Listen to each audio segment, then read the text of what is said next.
Imagine someone searches your business on Google. What do they find? A professional website or only a social media profile? That small difference can decide whether they trust your business or your competitor. A business website builds trust.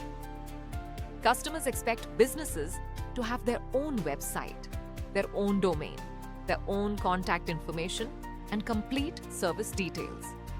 It immediately creates a professional first impression. Another huge advantage is Google search. Your website can appear when people search for services in your city. Instagram posts usually don't rank well for local searches. Facebook posts disappear over time.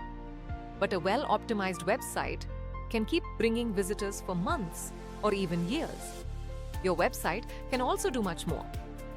Accept bookings, generate inquiries, collect customer information, sell products, share blogs, and answer common questions.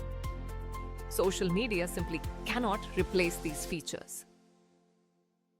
A website also gives valuable insights.